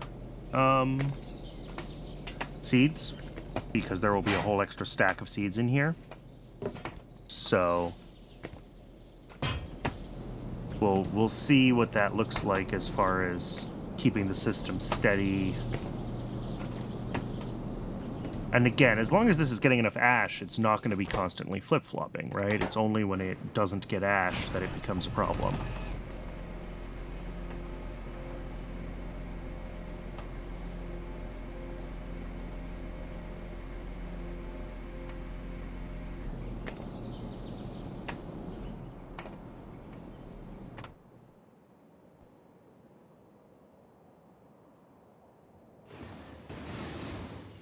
More biomass, off to be burned, delightful.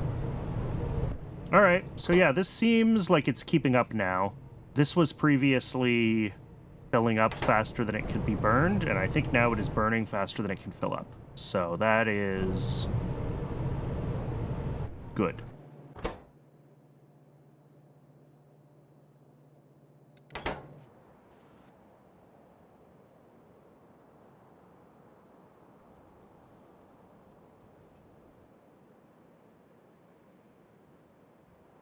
Oh, yep, we're running out of automation science packs again. Watching it happen live.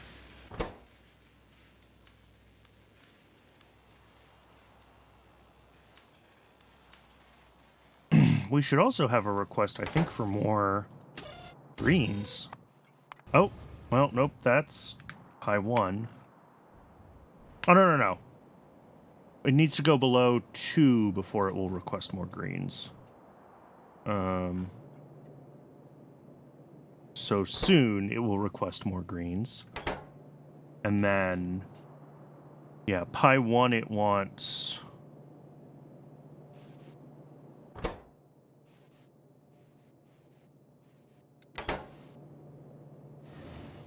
Yeah. Yeah, it'll request 600 at a time for Pi 1. Yep, which it's done. Cool.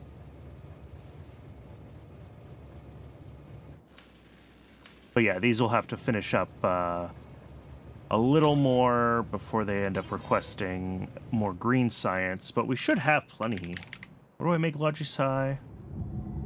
Logisci is one of the ones that's just kind of been working. Yeah, not even a problem. High Science 1 I worry about because this build, but this seems to actually be functional. No. We don't have logs. Interesting. Alright. So this is stuck because of logs, which hasn't happened before. But hopefully that is being resolved. Glass is probably not a problem right now. Well, we're actually still... Okay. What's going on down here? Oh. Oh, fuel is a problem. Why is fuel a problem again? All right. Let's see what's going on down here. This looks like it's running.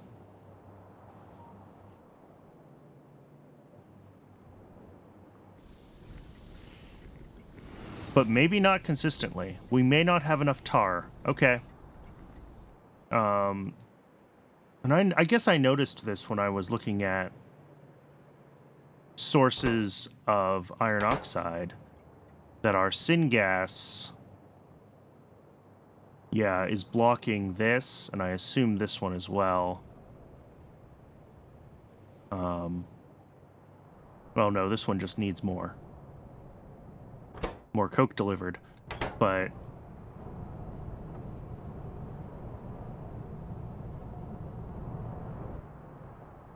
the you know, the ways that we make tar, right, also make a bunch of coal gas and syngas, and if we're not burning through those, we're gonna have a bad time. So I do need to get something going to use syngas soon.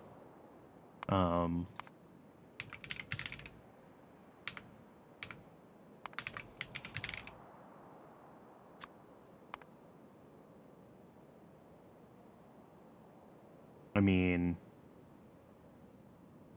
this actually isn't the worst idea, maybe? Olefins, I'm not really using much of, but, like, I can find a use for them. I know that there's uses for them. Hydrogen and CO2, well, I do have plenty of demand for CO2 now with the expanded trees, and I can always find a use for hydrogen, so maybe this... refined syngas, no. Methanol, I just don't need much methanol right now. I'm not making much acetone. Industrial solvent. Don't know what I need that for. Or propene.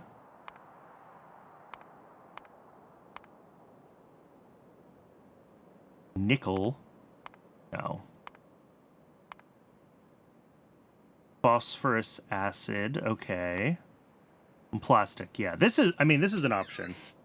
I could go back to this plastic recipe just to burn syngas. I'm making plastic out of melamine right now, but, like, whatever. There's no reason I have to. And I could save the ammonia and use syngas, which I have too much of, instead. That might be an option.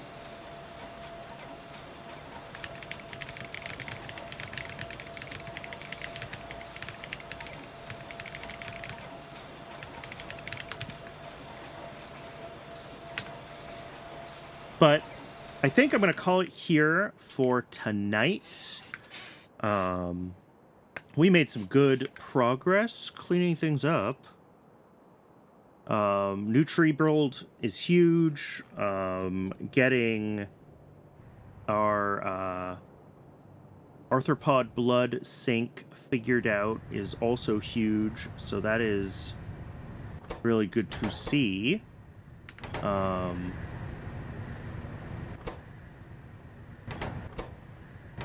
What is... Oh, that's in the input, not the output. I was confusing myself. It seems like next time syngas is really a problem for us because we do have to... well, one, we're not making enough iron oxide for this thing to run correctly all the time. But also, just our tar to make our liquid fuels is not running sufficiently because we're backed up on syngas. So that's got to be the next priority. Because if we don't have, like, liquid fuels, then we're gonna have a bad time. So we'll set up a syngas plastic, I guess, as a void for syngas, and then we'll set the plastic that we get from that as high priority plastic out. I think that's the way to go. So yeah, thanks very much, everybody. Thanks to the YouTube crowd as well. If you're watching on YouTube and want to do anything to feed the algorithm, that's always really appreciated. And if you want to come join live, the link to my Twitch is down in the doodly-doo. Let's, I should do this more often. Let's see if, I've got a few folks still hanging out, right? Yeah. Let's find a small channel doing Factorio and, hop in. Anybody doing pie?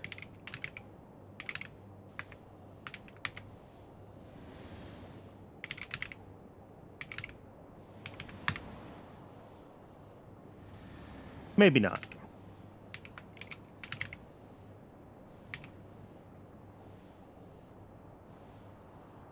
No.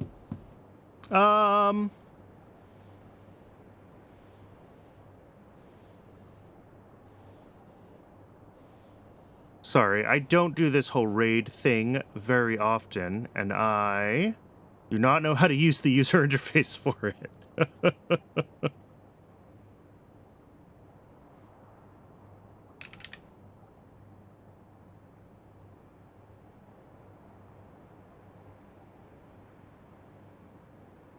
All right, let's go, let's pop in on some vanilla speed running. I see High Speed's doing their stuff. So let's head over there.